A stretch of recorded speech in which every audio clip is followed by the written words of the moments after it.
economía y no con cuestiones administrativas ni nada por el estilo. Bueno, ¿qué es lo que notaron de lo que vimos hasta ahora en economía? Lo que vimos en la asignatura. ¿Alguna particularidad, algo? ¿Cómo me lo podrían resumir a lo que hemos visto?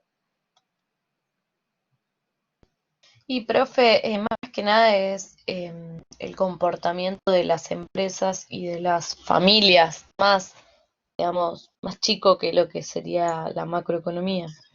Entonces, cuando hablas del comportamiento de las familias o, como decís, de las empresas, estamos hablando de un comportamiento individual. Sea Claro, a tu eso. familia, estamos hablando de un comportamiento individual. Perfecto.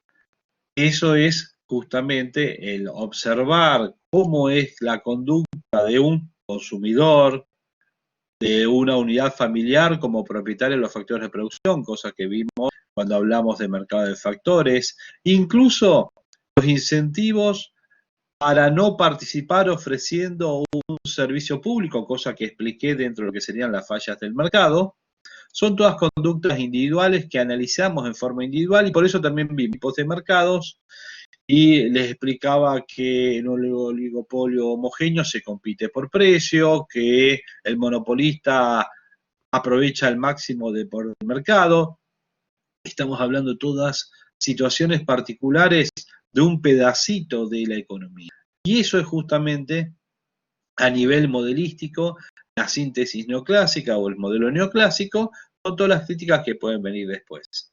Ahora, cuando ya me alejo de eso, empiezo a ver ese contexto en el cual se desenvuelven esos individuos, estamos pasando a hablar de la misma realidad desde otro foco. Antes estábamos mirando qué pasaba dentro de cada casa, qué pasaba dentro de cada empresa, o como máximo en cada mercado, y hay, teóricamente, englobar todo e irnos a un equilibrio general. Bueno, cuando partís del equilibrio general y nada más ves lo que pasa en conjunto, estamos en la macroeconomía. Vamos a ver la misma realidad de solucionar el problema económico básico, pero a un nivel de los agregados económicos, donde el término agregados económicos, yo en la licenciatura en economía y tuve 4 macroeconomías. La verdad es que las primeras 2 se llamaban teoría de los agregados económicos 1, teoría de los agregados económicos 2. Y después te ibas a macroeconomía, es más, no iría con distintas ramas, tuvimos más que 4 macroeconomías. Desde el punto de vista práctico, acá es donde empezamos a ver el conjunto sin ver la particularidad de qué le pasa a cada uno dentro de su empresa o cómo decide cada consumidor. Ahora pensamos cómo deciden los consumidores en conjunto y cómo llevan al consumo de la economía a un nivel mayor o menor, incentivados por determinadas variables que vamos a ver que son las que determinan el por qué ustedes o yo consumimos. Ya no es el precio necesariamente o la sustitución por otros bienes. Vamos a encontrarnos que el gran determinante por el cual nosotros consumimos no son nuestras necesidades, sino que son qué les parece a ustedes a priori. ¿Cuál es el principal determinante que les parece que va a ser básico y racional que los va a llevar a ustedes a consumir? Y ahí ya estamos hablando a nivel de macroeconomía, no de micro. Quiero hacerles notar una diferencia grande en la visión. A ver, en micro, ¿cuál es el principal determinante de la cantidad demandada? Necesidades. El precio. Y hablas de los precios, todo. ¿Qué es lo que sucede acá cuando hablamos que el determinante principal de que la gente consume no es el precio necesariamente, sino que va a ser otro? Y quiero que razonen antes de verlo y de hablarlo, ¿cuál sería el principal determinante siguiendo la lógica de que ustedes consuman o que yo consuma? El deseo. No, porque deseo, necesidad, gustos tenemos por un montón de cosas, pero en la realidad más objetiva nos vamos a encontrar que por más deseos que tenga de comprarme un Lamborghini, difícilmente lo vaya a hacer, por lo menos en el corto plazo.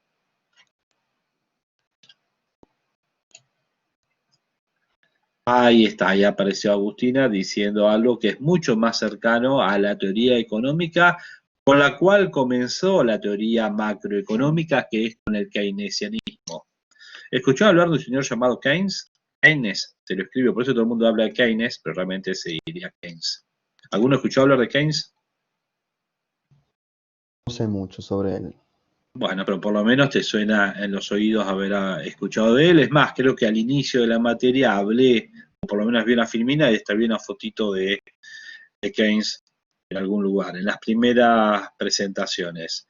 Bueno, este señor es, llamémoslo, el iniciador de este cambio de ver el funcionamiento de las variables económicas, ya no desde lo micro, sino de una visión diferente, ya no del equilibrio general de largo plazo, sino del corto plazo, y en donde él va a expresar que el consumo de las personas no va a depender más que del ingreso que efectivamente tengan. Obviamente que va a haber un consumo autónomo, que si aunque tenga 0 pesos de ingresos lo realizo o me muero. O sea, aunque sea si no comemos un plato de arroz sin gusto a nada por día, y nos vamos a terminar muriendo. Ahí vamos a estar mal nutridos, pero por lo menos tenemos algo para que sea digerido por nuestro sistema digestivo y tenga mínimo de algún tipo de nutriente que lleve a que siga nuestro funcionamiento celular. Si no tuviéramos eso, creo que son 12 días aproximadamente y estaríamos seguramente muriendo. Es más, si no tuviéramos líquido en un plazo mucho menor, creo que son 48 horas, no soy una persona que recuerde de memoria todos los datos, pero creo que anda por ese plazo, también tendríamos un funcionamiento sistémico bastante malo y podría conducirnos a lo que es nuestra muerte. Tenemos necesidades básicas que tenemos que cumplir y hemos hablado ya de necesidades básicas. Y eso nos lleva a un consumo autónomo. Pero Keynes dice, además de ese consumo autónomo que es mínimo, existe el consumo inducido por el ingreso. Y es el ingreso lo que determina el consumo de la gente. Y ahí vemos por qué, por ejemplo, en un gobierno nacional se impulsa que todas las personas reciban, aunque sea un mínimo de ingresos, para que sigan consumiendo. Porque el consumo dentro de las variables que hacen a la demanda ya no individual, sino del conjunto de la economía, es la variable más importante en peso sobre el total de todo lo que producimos los argentinos a lo largo del año. El empezar a hablar de conjunto de todos los argentinos, del peso sobre el ingreso de todos, nos ha llevado a empezar a hablar de macroeconomía. Estamos trabajando a nivel de los agregados económicos, agregados como sumatoria. Estamos trabajando a nivel del conjunto de lo que pasa en la economía. Ya no nos ocupamos de las situaciones individuales, ¿sí? Eso es macroeconomía. En la macroeconomía, entonces vamos a estar viendo lo que ocurre en el conjunto. Palabra a destacar, esperen que lo quiero destacar, el conjunto. Empezamos a ver lo que pase en el conjunto. Obviamente que el conjunto es el resultado de todas las decisiones individuales. Si todos juntos salimos al mismo tiempo a comprar un mismo producto, sabemos que en ese mercado se va a haber desplazado la curva de demanda y si la oferta no se movió al mismo ritmo, va a intercambiarse más cantidad a un precio mayor. A nivel micro diríamos, se movió el equilibrio de un punto hacia el otro dado ese movimiento. A nivel macro, vamos a estar viendo que todas esas personas movidas por sus propios gustos, sus ingresos, los sustitutos y todo lo que ocurra, van a estar generando un incremento de precios en la economía con un corrimiento de la demanda que llevará a mayor producción, suponemos, ¿sí? Por supuesto que ese movimiento conjunto tiene la racionalidad por detrás de la micro, pero lo estamos viendo a nivel de lo macro. Y ahí viene el tema de entender esa diferencia, lo micro y lo macro, y entender que todo eso tiene que quedar evidenciado en algún lugar, esa visión macro. ¿A quién le interesa la visión macro? ¿Al consumidor individual? ¿Qué les parece? El consumidor individual, ustedes mismos, ¿están pensando todo el día en la macroeconomía? ¿Cómo nos estará yendo a todos en conjunto o piensan en ustedes solos? No, depende. No, cada uno en lo suyo, realmente.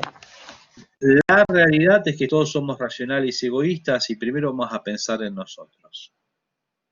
Pero entendemos que es muy difícil el nosotros bien si a todos les van mal. Que yo no me puedo escapar del contexto. Puedo vivir en mi mini, llamémoslo, el efecto Castillo, me decía un cliente amigo hace un tiempito atrás. Era una empresa que son varios pisos, un edificio de varios pisos, y dice yo, es como si yo estuviera acá dentro de un castillo. Estoy acá adentro, tengo mis empleados, mi empresa, funcionamos esto y lo otro. Pero salís a la calle y estás en medio de todo. O sea, si pudiéramos vivir adentro del castillo y no seríamos afectados por el conjunto, y la verdad que sí, estaría bien nada más pensar en nosotros mismos. Y obviamente que decidimos, pensando en nuestros propios intereses, de la manera más racional posible. Lo cual llevaría que, piénsenlo, y esto ya es una visión más macro, introduciendo cosas que vamos a ver. En el contexto que estamos viviendo, entendiendo la macro, entendemos que lo mejor a nivel micro sería conseguir un crédito en pesos a tasa fija lo más largo posible. Sería mirando racionalmente y egoístamente lo que más le conviene a uno. Y sería más conveniente cuanto peor le vaya al conjunto. Después de sacar ese crédito, pediría que nos vayamos a una hiper, así no pago nada al banco o a quien me haya financiado por ese crédito que me termina de dar, y si yo gano seguramente es porque él va a estar perdiendo. Ahora, ¿y qué hago con esa plata? Porque en un momento se tradujo en bienes que le tuve que vender a alguien y después tengo que reponer, o los compré en dólares, digo, pero me quedé con dólares blue. Está bien, una vez que los vendiste, ya no existe más el financiamiento, ni hay demanda para bienes, ni nada. ¿De qué te sirve tener esos papeles si es que después no tenés en qué consumirlos? O los precios de los productos que vas a comprar vendiendo esos papeles se equiparan a la suba del tipo de cambio que se produjo porque estás en medio de una hiperinflación. La decisión individual es muy difícil que sea la más acertada, la más rentable, la mejor posible si al contexto le va mal. Es como en serio pensar, ¿alguno de ustedes compró dólares y está contento porque compró dólares y ve que subió? Ninguno está al tanto de eso. Bueno, No piensen en compré, una no, persona honestamente. que se compró $10.000 y le subió, entonces dice, mirá todo lo que gané. Y los compré póngale que todavía estaba a 100 en agosto, y ahora valen 200, lo cual hizo que me gane 100.000 pesos. Sí, ¿y qué otro activo tenés? Y bueno, tengo un auto, tengo un departamento, tengo una casa, reno. Bien, ganaste con esos $10.000, 100.000 pesos. Qué suerte que tenés. Ahora, ¿cuánto valía tu departamento en agosto y cuánto vale ahora? ¿Cuánto valía en dólares tu auto en agosto y cuánto vale ahora? ¿Cuánto valía tu terreno? No, todo eso vale lo mismo en dólares porque se sabe que las propiedades valen lo mismo en dólares y los autos también. Error. Tu auto hoy vale un 30 o 40% menos en dólares. Si tu auto valía $20.000, ahora vale 16 o 15. Tu terreno en tal lugar valía $100.000 y hoy si lo vendés a 70 tenés que festejar. Y tu departamento si valía 85 hoy vale 65. Y si no, seguís poniéndolo que vale 85 pero no se lo vendés a nadie, o en tu Excel ponele que vale tanto y date la mano vos mismo diciendo, mirá todo lo que gané en pesos también por quedarme con el departamento, con el terreno y con el auto. Ganaste con los dólares que te compraste esos $10.000, pero perdiste 10 veces más con los activos que se desvalorizaron. Y te voy a dar una peor noticia. ¿Tu ingreso cuánto es? No, gano 200.000 pesos al mes. Perfecto. En agosto ganabas $2.000, lo cual te ubicaba como una persona pobre dentro de algunas economías desarrolladas. ¿Y ahora cuánto ganas? No me aumentaron los honorarios, no los puedo cobrar, esto tal otro, la mercadería, la verdad es que la sube de precio, pero el costo me subió, sigo ganando los mismos 200 o 220 por mes. Lo cual, ojo, te ubica dentro del 10% de la población de más ingresos de Argentina. Sin embargo, en este momento dejaste de ganar $2.000 para ganar $1.100. O sea que sos ya no pobre, sos una persona con carencias fuertes de ingreso en una economía desarrollada. Entonces, es difícil ganar en forma individual en una macro que no funciona. ¿Mm? Y esa es la visión macro. Egoístamente puedo mirar los dólares y decir cuánto gané. En una visión miope de la realidad. En una misión conjunta, me doy cuenta que me empobrecí y por suerte tuve la decisión de comprarme esos dólares y tener un empobrecimiento un poquitito menor, dado la suba del tipo de cambio. Entonces ahí viene el tema de la importancia de la macro. El contexto afecta a lo micro. Hay algo que se llama ilusión monetaria, por supuesto, y esa persona es difícil que yo la convenza de que está más pobre en vez de menos pobre. Y dice, no, yo soy un genio, por eso compró los dólares a 100 y ahora los vende a 200 si quiere. Bueno, que sea feliz con esa realidad. Desde el punto de vista práctico, la realidad es que en una economía que se empobreció, dada esa situación de suba el tipo de cambio, esa persona racionalmente es más pobre. Y todos somos más pobres, hasta el que tenga 500 propiedades. Ese tiene ahora el valor de 300 propiedades de antes de la suba del tipo de cambio. Y si entramos en una hiper, vamos a ser más pobres todavía. En conjunto. Ese interés por entonces la visión conjunta le va a interesar a aquel, por ejemplo, que tenga que tomar decisiones. Porque imagínense esto, si ustedes son importadores de productos o son futuros productores de algún tipo de bien, tendrán que analizar cuál es la situación macroeconómica para entender, por ejemplo, si la población a la cual van a abastecer va a tener la capacidad de ingreso para poder comprar su producto. Más allá de que siempre en la economía hay un conjunto de personas que les va a ir bien, quizás no son los mismos que antes, pero resulta que tengo que tener una masa crítica de gente que sea la demandante de mi producto. Si no me conviene, quizás producir barato en Argentina para vender en otras partes del mundo y no pensar en la población argentina. Esa visión conjunta es determinante de decisiones, a eso quería llegar. Y yo les dije el primer día, cuando comenzamos con lo que es principios de economía y hice una mínima presentación de cosas que íbamos a ver, es que durante el cuatrimestre ustedes van a terminar entendiendo el contexto en el cual se estaban desenvolviendo, o ustedes a nivel individual, o la empresa para la cual trabajen, o aquel al cual asesoren, o incluso dije, hasta puede haber una participación del sector público, porque la racionalidad en la toma de decisiones abarca todas esas facetas que yo les dije, desde la faceta individual, propia, individuo, me endeudo para beneficiarme, la empresarial, que conviene ponerme a producir bienes, pero pensando en la exportación, dado que Argentina es súper barato. Somos baratos, me conviene reinvertir en un sector que hoy está destruido, pero cuando se abra la economía seguramente se va a beneficiar, que es, por ejemplo, el sector turismo, porque la verdad es que más barato que Argentina en este momento debe ser difícil de encontrar. ¿Tomaron dimensión de lo que les sale sentarse a comer algo en Rosario, en un bar o restaurante? ¿Cuánto pueden gastar dos personas por comer una pizza gaseosa y un par de café de postres? Sí, ¿Cuánto más de puede mil ser? pesos. 1.000 pesos, perfecto. Más. Más de 1.000 pesos, está bien, pongámosle 1.200, 1.500. ¿Hasta cuánto puede llegar? La verdad que lo he hecho estos días y más de 1.000 pesos tampoco vas a gastar. O sea, ponele 1.200 pesos que gastes. Llevémoslo a dólares. Sí, son $5. Si estamos hablando de 1.000 pesos son 5 dólares, si estamos hablando de 1.200 son 6 dólares, y si estamos hablando de 2.000 pesos, porque comieron con un vinito, con esto y lo otro, y se gastaron 2.000 pesos, quizás yo no lo hago por lo actual, son 10 dólares. Cuando Un abran la menú frontera, si vengan hasta los uruguayos que también tienen otra moneda, lo que sea, para ellos es un regalo. Todo. Si no un menú existe. económico, estaba acordándome, un menú económico en Gorlero, en Punta del Este vale 10 dólares. Estaba hablando del lugar más caro de Uruguay. 10 dólares sale.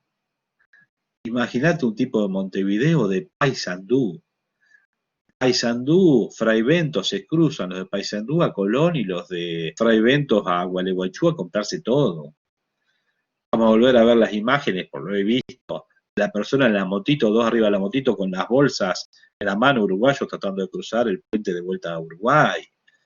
Con las bolsas de cosas que se compraron del lado argentino.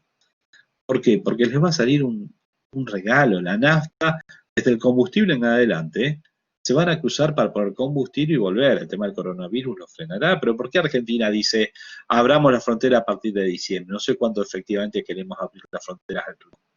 Los uruguayos dicen, discúlpenos, lo hizo ayer el ministro de Turismo, secretario de Turismo de Uruguay, discúlpenos hermanos, pero no vamos a poder atenderlos como siempre. Está en el diario El País de Uruguay, creo que lo reproducieron algunos medios argentinos, y es el mensaje que nos mandaron, muy amistoso y todo, disculpándose de que tienen miedo a los brotes de coronavirus.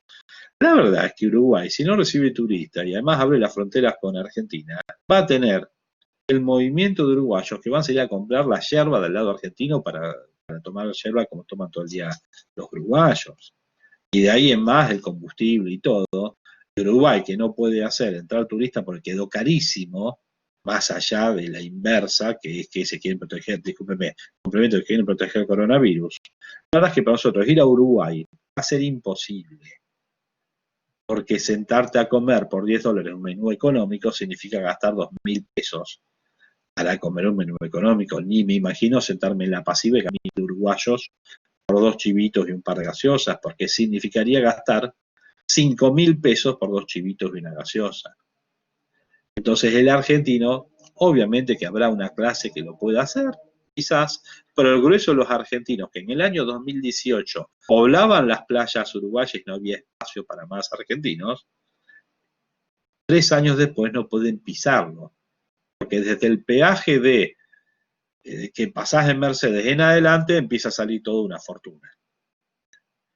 Resultado, a nivel macro tenemos que entender algo que a nivel micro nos va a servir como, nos va a estar determinando. Y es, por ejemplo, el tipo de cambio y la evolución del tipo de cambio. Todo eso para llegar a eso. Nuestras decisiones de inversión, de consumo, de inversión como empresas, de consumo a nivel individual, las del propio Estado en lo que es gasto público, transferencias, que se traducirá en un déficit, superávit fiscal, la intervención sobre el mercado cambiario, y vamos a ver el tema del tipo de cambio, todo hace a ese conjunto que es determinante para nosotros. Nuestra decisión de consumo individual está determinada por el consumo de todos, porque en definitiva es el ingreso de todos que es afectado por las decisiones del consumo. Así como también la decisión del consumo es determinada por el propio ingreso. La inversión dependerá del ingreso de hoy, y saben qué es lo más interesante cuando avancemos, igual que esto es principio de economía, y en vez de dar macro, de 4 meses, acá estoy dando una micro de un mes de 4 reuniones, pero hay algo que también les tengo que decir. La visión de Keynes, con la cual empecé esta explicación hace 20 minutos aproximadamente, donde el ingreso es determinante del consumo, es una visión que tuvo su publicación en el año 1936 con la teoría general de Keynes, pero la verdad es que tuvo su aplicación práctica que la lleva a la relevancia en lo que es la salida de la crisis del 30 para Estados Unidos y la política fiscal expansiva, que era gastar mucho, aprovechando a lo que se va a llamar el multiplicador del gasto keynesiano. Dicho esto, que después lo vamos a ver con detalle, después de eso, que estamos hablando de una teoría de hace 84 años, fue publicada, si queremos pensarlo, y que fue aplicada hace 90 años, la realidad es que fue superada.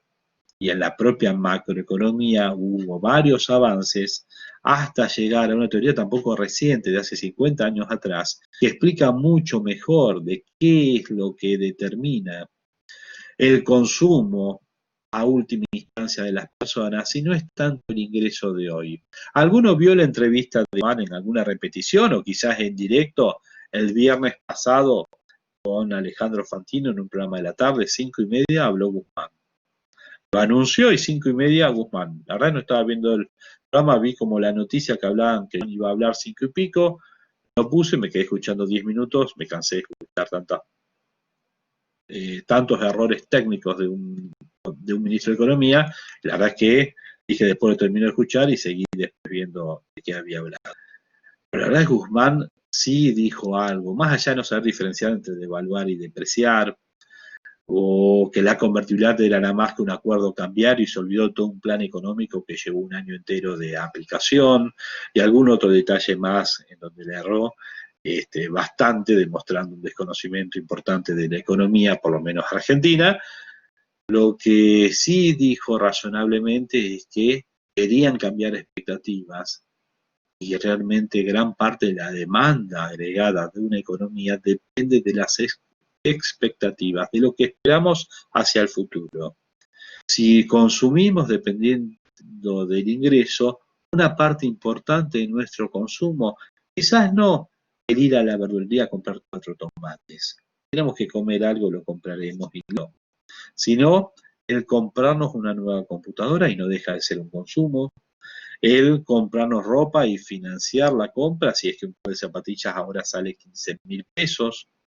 Quizás el consumo durable, para englobarlo de alguna manera, no depende tanto del ingreso de hoy, sino del ingreso esperado. Nadie en su sano juicio, ni ustedes ni yo, saldría a usar la tarjeta de crédito si es que sabe que ya no va a tener ingresos el mes que viene, salvo que adrede la estén usando a propósito para hacer sus últimos consumos sabiendo que no van a pagar más y dicen pongo la cara y enfrento los juicios que me van a venir, los embargos o lo que corresponda por no hacer frente a las obligaciones fiscales, las obligaciones financieras que he contraído. Una parte de la población quizás tenga una capacidad de absorber sin ningún tipo de perjuicio, llamémoslo psíquico, el estar plagados de problemas legales por no hacer frente a sus obligaciones. Quizás tiene una psicopatía, vaya a saber con qué,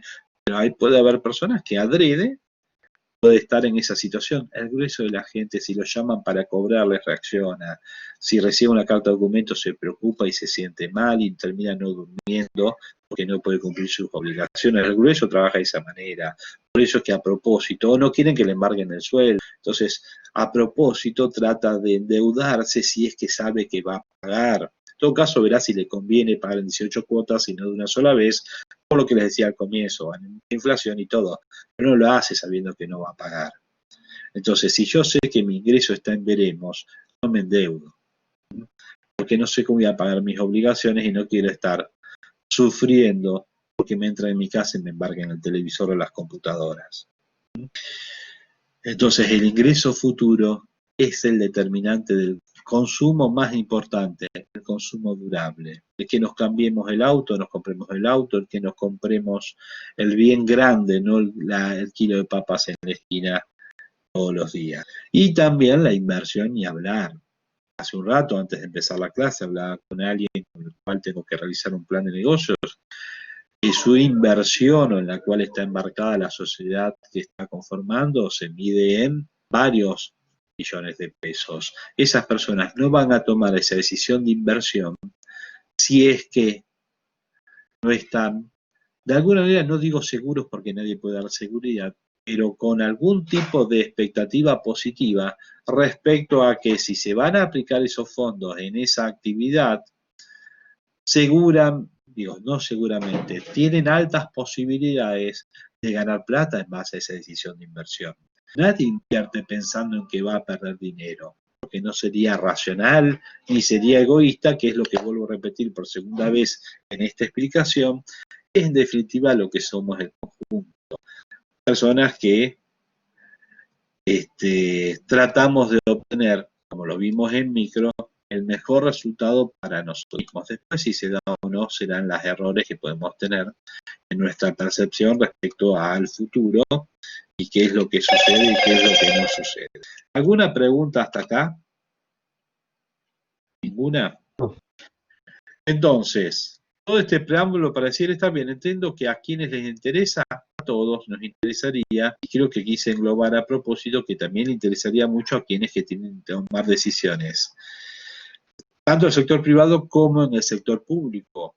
Esto a Guzmán o a Alberto o al ministro de Producción de Santa Fe o al ministro de Economía o a Hafkin y su secretario de Hacienda también les interesa mucho, porque es la manera en la cual pueden entender cómo funciona el conjunto y hasta cuánto van a recaudar o cuánto hay que gastar o cuánto hay que transferir, de cuántas divisas vamos a disponer para el futuro, para hacer frente a las demandas de los importadores o quienes quieren refugiarse en dólares en Argentina, entender cómo funciona todo. La verdad es que le interesa a el grueso de los decisores dentro de esta economía. Obviamente que habrá personas que deciden por intuición, pero los niveles de decisión importantes, por ejemplo, en el sector público o en empresas con una cierta, llamémosla, involucración importante de fondos dentro de la economía, o personas racionales que tienen que tomar decisiones de consumo, a todos les interesa saber cómo está funcionando todo.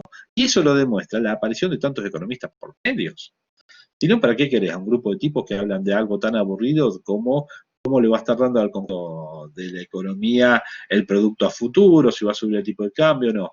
Al grueso de la gente, es más, si estuviéramos en Suiza, eso no tendría rating. Si tiene rating es porque la gente quiere nutrirse de información para saber qué hacer mañana.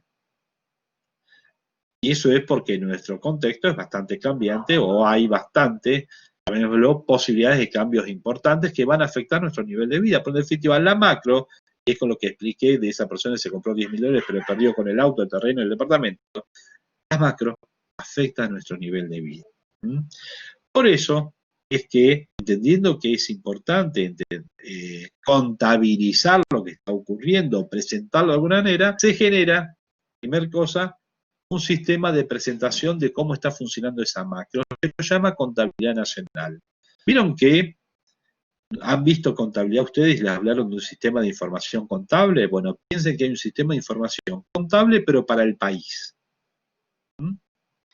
A eso es lo que se lo llama contabilidad nacional, ese sistema de información que muestra lo que acontece en la economía durante un periodo de tiempo. Es difícil que hablemos de un stock de algo en un cierto momento cuando hablamos de la economía en su conjunto, sino de lo que está pasando en distintos flancos que son importantes o relevantes. Por eso es que el segundo párrafo dentro del slide que estoy mostrando dice está constituido por un conjunto de estados individuales que cada uno aborda un aspecto del sistema económico y en conjunto permiten la comprensión de todo lo que está aconteciendo en la economía nacional. Entonces hay un sistema de información que nos va contando, por recabar datos, por supuesto, y transformarlo en esta información, cómo está funcionando el conjunto de la economía. De ahí en más cada uno decide.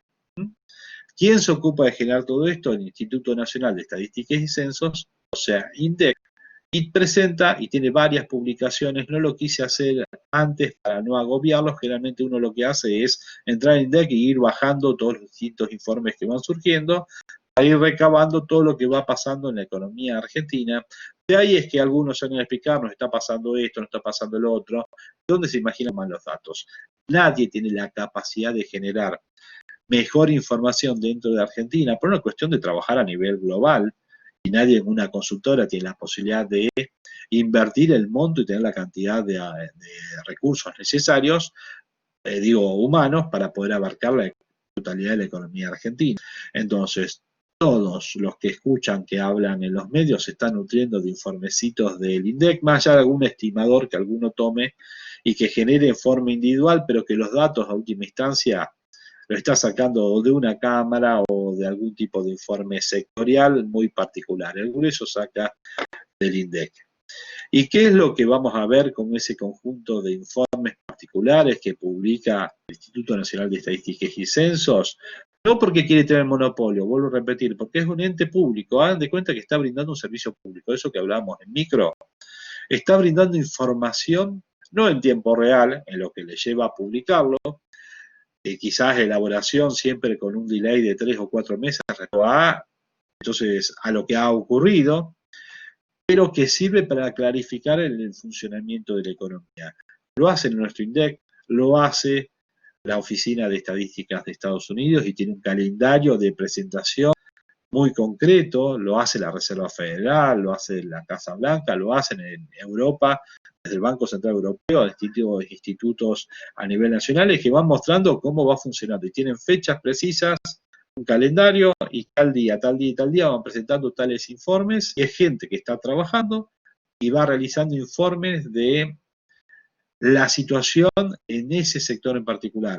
Estoy pensando, organismos supranacionales como el FMI vive presentando informes, y entrarían en imf.com o .org, siempre me olvido, creo que es .com, se encontrarían con la página del Fondo Monetario Internacional, dice país, o sea country, le ponen Argentina y van a ver que tienen informes que nadie les pidió, que van realizando sobre Argentina y la evolución de determinadas cuestiones de Argentina.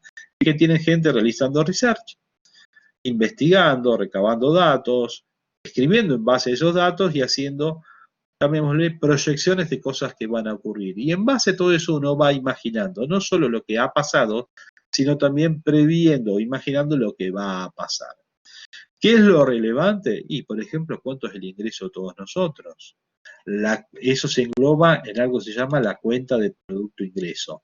Habrán escuchado hablar del PBI, del Producto Bruto Interno. Bueno, va a estar en esta, va a surgir de esta cuenta de Producto Ingreso, que es publicada en Argentina, así como no en todos los otros países, salvo Cuba, que tiene una medición diferente del producto, todos lo llevamos de la misma manera.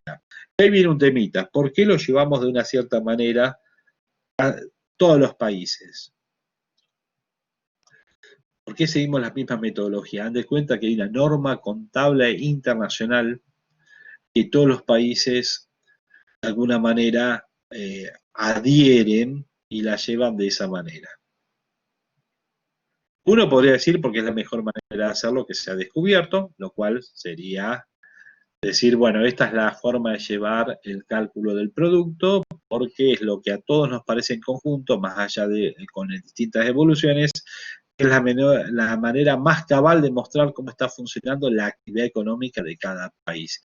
Y la verdad que es cierto, pero a mí se me puede ocurrir llevarlo como sea o no llevarlo. Digo, yo no quiero saber cómo está funcionando la economía y no lo hago. Lo que me voy a encontrar es que hay un sistema de información internacional al cual los países adhieren y suministran información a partir de sus institutos index nacionales. Y tiene mucho que ver con pertenecer a organismos supranacionales y al pertenecer a ellos, adherir a esos sistemas de información. Han de cuenta con una auditoría internacional en donde se aceptan o no los números de acuerdo a cómo es tu metodología para llevarlos. Vieron que la semana pasada el Instituto de Oxford, que lleva datos de todos los países que tienen COVID, dijo a Argentina la bajamos porque no confiamos en sus datos. Bueno, dan de cuenta que acá igual alguien estimaría tus números de muertos y personas infectadas, a pesar que vos lo lleves de cualquier manera. Habría estimaciones como las que hay de Venezuela, aunque el producto de Venezuela es casi desconocido por los propios venezolanos. Sin embargo, desde fuera, algunos le tratan de calcular el producto en base a estimaciones, ¿sí? Bastantes, seguramente quizás disociadas con la realidad, dado no tener un buen sistema de información dentro de Venezuela. Pero si Venezuela quisiera obtener, como lo ha pedido, crédito del FMI, ahí pueden ser muy locuaces sus dirigentes, muy estrambóticos hasta con postulaciones, pero seguramente llevarían y deben llevar mucho mejor su contabilidad, si no, no hay crédito. Y ahí aparece Argentina. ¿Por qué Argentina lleva una contabilidad?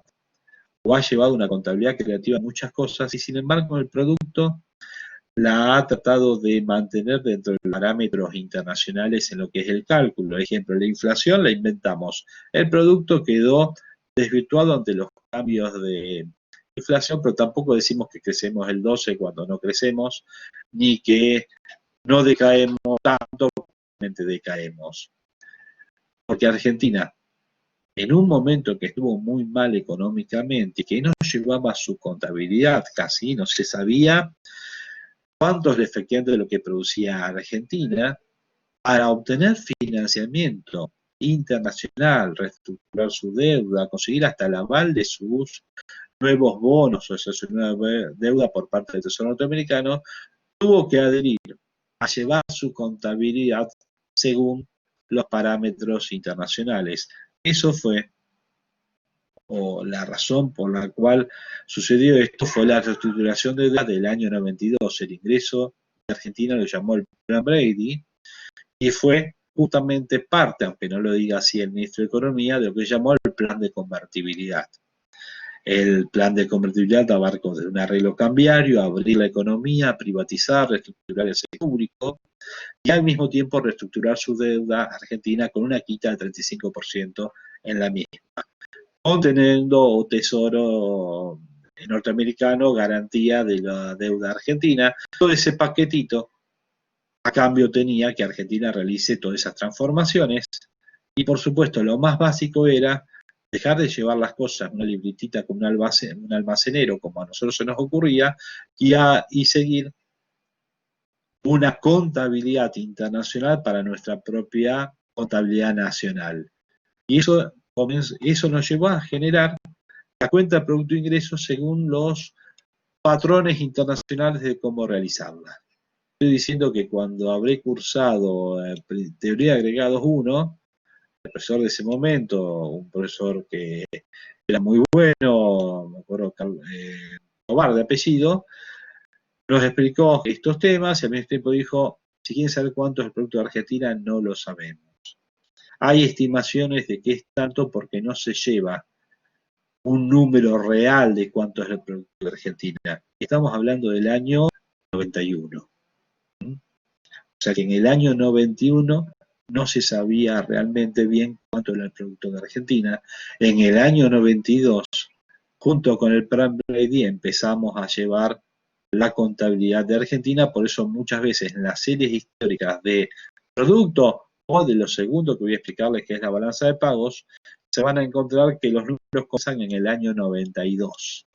Dicen que Argentina empezó en el año 92 a funcionar, no, empezamos a llevar la contabilidad como Dios manda, de lo que estaba ocurriendo, tanto en nuestra actividad económica, cuenta de producto e ingreso, como nuestras relaciones con el resto del mundo, englobando eso en otro estado contable que se llama balance de pagos, de los cuales ahí vino la otra aberración de Guzmán el día viernes, nada más él habló de la balanza comercial, sí, en una visión mercantilista de la economía de 1600 o 1700, lo que importaba era la diferencia entre lo que exportabas y vendías de bienes. La realidad es que hoy hablas de bienes, servicios, y en una economía tan globalizada, con tanto de inversión directa extranjera en nuestra economía, así como de dinero en otras partes del mundo por parte de argentinos, lo que importa son las rentas, intereses, dividendos, que se mueven de una parte del mundo hacia otro, y eso nos lleva a un concepto dentro de la balanza de pagos de cuenta corriente. Ustedes van a escuchar a economistas técnicos hablando no de balanza comercial. Difícilmente puede ser parte de una explicación. Sí, a nivel de balanza comercial ganamos 11.000 millones de dólares este año, pero a nivel de cuenta corriente solamente son 4.000. ¿Por qué? Porque el resto, los otros 7, se nos fueron por rentas, intereses, dividendos, por dinero que tenemos dentro de la economía hacia el exterior. Si uno nomás toma la balanza comercial, en términos netos nos quedamos con 11.000 por nuestras exportaciones de más de soja y otras cosas respecto a lo que compramos. Si bajamos las importaciones, inmediatamente creamos un neto superior. El problema está en que igual tenemos que enviar dividendos por la ganancia que tienen empresas en nuestra economía que son propiedad de extranjeros, o rentas por intereses, o rentas por propiedades que tienen extranjeros en nuestra economía, que alquilan campos o lo que sea y que hay que girarles el dinero, o intereses por deudas que tienen empresas argentinas con el exterior, como IRSA, que hoy tuvo que defaultear por reestructurar su deuda, por deudas que tienen con el exterior. Entonces, cuando englobo todo, aparece el concepto de cuenta corriente, y les doy un número. Argentina, en los últimos 2 años de la gestión de Cristina Kirchner, 2015-2016, un déficit aproximado de 15.000 millones de dólares por año solamente de cuenta corriente. Y después ya en la gestión de Macri este número se llevó a cerca de 30.000 millones de dólares. Entonces entender que por año tenés un déficit en tu relación con el resto del mundo de 30.000 millones de dólares, no tan solo por si le compramos 4 zapatillas más a Brasil o 4 autos, o un poco más de turismo argentino en Uruguay o en Estados Unidos o alguna otra parte, sino además porque para financiarnos obtuvimos un montón de dinero del resto del mundo y ese dinero al otro año nos cuesta más plata en términos de intereses, de rentas o de dividendos que van desde la modalidad por la cual ingresó el dinero, o porque se compraron propiedades, se compraron empresas o préstamos o inversión directa extranjera. Todo eso lleva a que el otro año tengas que pagar más dinero como retribución del capital. Llegar a 30.000 millones de dólares significa si no tenés otra forma de compensar los que no lo tenemos, endeudarte en ese monto y aumentar tu deuda. Por algo, durante la gestión Macri 2016 a 2019, 16, 17, 18 y 19, nuestro endeudamiento externo aumentó en más de 80.000 millones de dólares. Es justamente el reflejo de lo que pasó entre el 16 y el 19 con nuestra cuenta corriente. Entender la balanza de pagos, entender cómo son nuestras relaciones con el exterior, nos permite entender qué va a pasar a futuro con esta misma economía. Entender qué está pasando y por qué está pasando con la cuenta producto-ingreso me permite tomar decisiones y otra vez entender a futuro qué va a pasar con esta economía. Ya una visión, llamémosla, ¿y por qué corto acá y me englobé en estos dos? Entender cuál sería la matriz insumo-producto y cómo se relacionan intersectorialmente el sector primario, productor de bienes primarios, sector, o sea, extractiva, sobre todo campo, etcétera, sin valor agregado, demasiado valor agregado, sector secundario, un sector industrial, el productor de computadoras, de carpetitas que utilizan para llevar sus papeles o las propias hojas que tienen una carpeta, de libros, de alimentos, etcétera, sector secundario, y servicios, sería el sector terciario, la manera en la cual se relaciona y además dividiendo tus distintos sectores. La verdad es que nos permite esa comprensión intersectorial, las repercusiones de los cambios en cada sector, las medidas en cada sector. Es muy importante entender la matriz insumo-producto, solamente que eso está, hagamos de cuenta, en elaboración desde hace como 15 años para tener una verdadera matriz insumo-producto de Argentina. La cuenta capital, que uno la engloba como un cuarto esquema de integrantes, sería conocer el verdadero stock de capital dentro de Argentina. Imagínense que no se sabe qué está construido y qué no. La mitad de la economía es en negro, si no es el 40%, es difícil saber cuál es el verdadero stock de capital dentro de esta economía. Acá tenemos un faltante, este sería un medio faltante, esto está desarrollado y se está haciendo, esto se está haciendo, los primeros dos se están haciendo, el segundo hablemos de una elaboración progresiva, la cuenta capital realmente es un faltante de la economía argentina, y los presupuestos, uno diría, pero el presupuesto como un esquema integrante de la contabilidad nacional, es lo que yo debo leer. ¿Qué es lo que piensa el Estado Nacional en el presupuesto nacional que ahora se está aprobando? Para entender cuáles son las variables económicas a futuro, cuáles son los impuestos que va a haber, cuáles son los gastos que se van a efectuar durante el año que viene, cuánto va a gastar la nación, cuánto va a darle a las provincias. En base a eso, cada provincia realiza su propio presupuesto. Y en base al presupuesto nacional de las provincias viene el presupuesto del municipio. Entonces yo, rosarino, voy a saber cuánto va a gastar Rosario el año que viene como Estado, qué va a cobrar de impuestos, de tasas a mí, qué modificaciones va a realizar en forma estructural en la ciudad, más de infraestructura, en qué lugar. Ahí presenta Rosario en un proyecto que generalmente es un archivo de más de 1000 páginas, todo lo que programa hacia futuro el municipio de Rosario. Cuanto más acertado sea todo eso, más fácil para el agente económico, entendiéndolo, o que sea en sus lineamientos generales, entender cómo va a ser su futuro en cuanto al funcionamiento económico. Si la nación me dice el año que viene vamos a tener un dólar a 100 pesos a final de año, ya sé, bueno, entonces el dólar no se va a disparar. Si además me dice vamos a crecer el 5,5%, bueno, sé que voy a estar en un país que va a crecer el 5,5%. La inflación va a ser el 29%, bueno, entonces ya sé que el dólar va a llegar a 100, que la inflación va a ser el 29% y que la economía va a crecer el 5,5%. Entonces, digo, invierto o no invierto, me endeudo o no me endeudo, me quieren prestar al 90%, no me conviene porque la inflación va a ser el 29%, o sea que mis ingresos seguramente van a aumentar a ese ritmo, va a salir carísima esa inversión, esa financiación. O sea, la persona o la empresa va tomando decisiones en función de los presupuestos que presentan el Estado. ¿Por qué uno lo pone como último, además de ser complementario? Sería nación, provincia, municipio. Y ahí viene un tema. Año tras año, por lo menos hasta agosto de este año, estuve asesorando en el Consejo Deliberante y dentro de mi asesoramiento en un bloque, desde el año 2009, he estado analizando el presupuesto municipal. Me acuerdo el año pasado hasta estaba en un lugar de vacaciones y como era el 23 que se extendió lo que fue el análisis del presupuesto y la discusión, estaba por un lado sentadito en un lugar donde estaba radicado en ese momento y mientras mandaba emails para información de un bloque en lo que era la votación, con mi pequeño aporte, así como técnicos habrán hecho sus aportes, por supuesto. Y uno planteaba de los errores en las proyecciones que tenía el presupuesto municipal de Rosario en base a los errores del provincial y en base a los errores del nacional.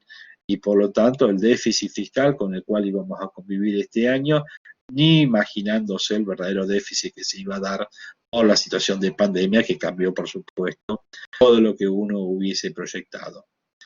Pero ahí estaba la conveniencia de bajar el sueldo de los concejales un cierto porcentaje, me puedo hacerles el cálculo, cuánto afectaría en términos presupuestarios bajar el sueldo de los concejales en un 30%, entonces acompañar a la decisión o la postura de bajarlos en un 20, un 30, o lo que era, cuánto implicaba el impacto sobre tasas, etcétera, etcétera. Y la verdad es que cuanto más racionalidad le ponga cada nivel de gobierno a su presupuesto, menos alejado estará de la realidad, nadie tiene la bola de cristal de lo que va a pasar, y por tanto, más útil, llamémoslo eso, útil como fuente de información será para el grueso de los agentes económicos. Ahora, si en el año 2017 el presupuesto de Argentina decía que el otro año iba a tener el 10% de inflación, y la verdad es que fue un error técnico tan grave, que llevó a gente a endeudarse con créditos UVA pensando que en serio la inflación iba a ser el 10%, y cuando la inflación le fue al 40%, y esa gente tuvo unas pérdidas patrimoniales impresionantes, que no la pagaron quienes elaboraron mal el presupuesto de Argentina, basados en muy malas proyecciones al futuro, sino los agentes individuales que tomaron decisiones pensando que el presupuesto efectivamente iba a ser de la dimensión de variables macro que habían pergeniado, supuesto, imaginado, técnicamente con sapiencia habían elaborado los técnicos eruditos que habían generado el presupuesto de Argentina. La verdad que le erraron totalmente y eso, más otras decisiones erradas en términos económicos, lleva al incremento de la pobreza y los problemas que tiene la economía argentina. Si yo tengo gente acá que vive elaborando mal presupuestos, pero son del sector público y toman decisiones basadas en esos presupuestos que ellos mismos elaboran mal, ¿qué le queda al resto? Que es, hasta, llamémosla, guiados económicamente por estos que no tienen capacidad de elaborar bien un presupuesto. Por eso esa es la importancia del presupuesto. Si yo entiendo que, por ejemplo, el Ejecutivo envía un presupuesto, está totalmente errado, ya sé que son malos como técnicos y no tienen capacidad de elaborar un buen presupuesto, o sea que no puedo esperar buenas medidas de política económica de gente que es mala. Es como si fuera un médico por una neumonía y me dice que tengo un problema en la rodilla, ya sé que ese médico no debería concurrir más porque es muy malo.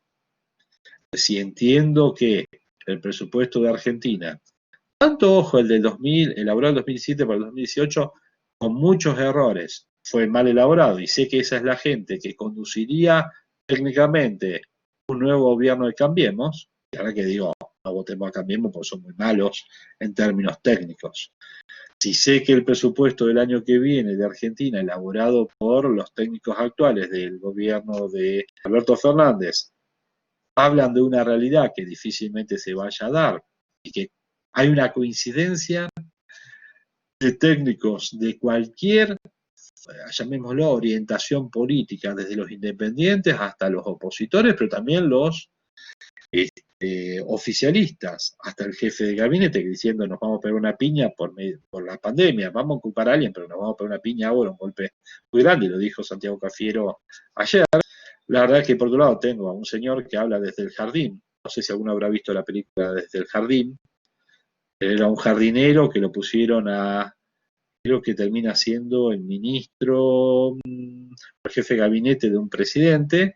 El tipo seguía hablando de su jardín y lo tomaban como referencia para las decisiones que había que tomar de política grande en el país, y el tipo nunca dejó de hablar, de hacer referencia a su jardín. Bueno, eso parece Guzmán, está en un jardín de la Universidad Brown, donde becado hace 5 años de posgrado, No podés tener otra actividad más que la de trabajo en una cátedra de investigación, y de ahí te mudaste a otro lugar, o sea, nunca manejaste un kiosquito, estás manejando la economía, y seguís diciendo que no hay que bajar el gasto, que no vas de valor y todo, sabés que cualquier cosa que haga este muchacho, la verdad que tiene pocas posibilidades de generar un buen camino para Argentina. Bueno, démosle una chance más, habrá dicho Alberto, pero la verdad que busquemos un reemplazo.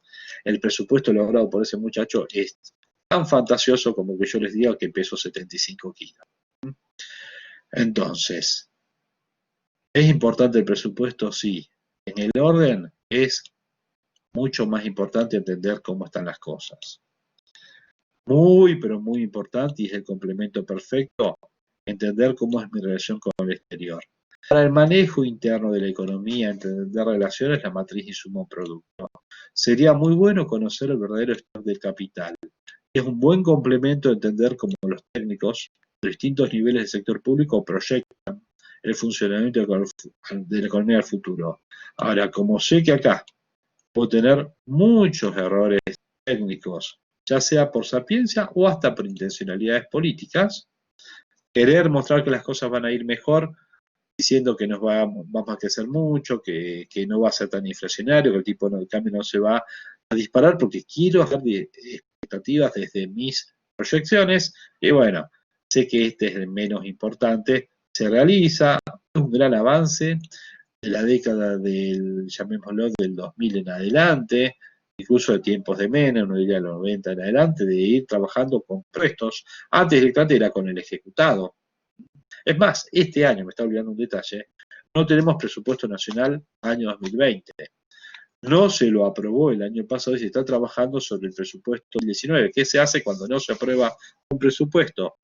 Se vuelve a reproducir el presupuesto del año anterior y desde jefatura de gabinete tenés la posibilidad de reasignar partidas cuando, lógico, por inflación y actividad económica, tus ingresos son diferentes de lo que serían los proyectados. Y ahí viene el jefe de gabinete pudiendo proyectar. También ahí viene un tema, si yo proyecto una inflación del 10% y desde el 40%, mis ingresos corrientes van a ser mucho mayores que los proyectados y desde jefatura de gabinete puedo manejar discrecionalmente los fondos que son recaudados por encima de las proyecciones. Quizás sea eso lo que llevó en el año 2018 a proyectar un 10%, vaya uno a saber. La verdad es que fue una diferencia muy grande y generó mucha desconfianza en la capacidad del equipo económico que dirigía Argentina, Duhovne, Laspina en la Comisión de Presupuestos presidiéndola, de su verdadera sapiencia y capacidad de poder proyectar algo hacia el futuro. ¿Preguntas hasta acá? Bueno, ya que presenté estos esquemas integrantes, voy a comenzar con lo que sería el primero de los esquemas integrantes, que sería la cuenta de Producto Ingreso. Sé que me están escuchando hace una hora, así que lo que voy a hacer es un pequeño break de 5 minutos. Descansamos 5 minutos, yo estoy hablando de corrido porque no tengo interacción hace casi una hora, así que voy a cortar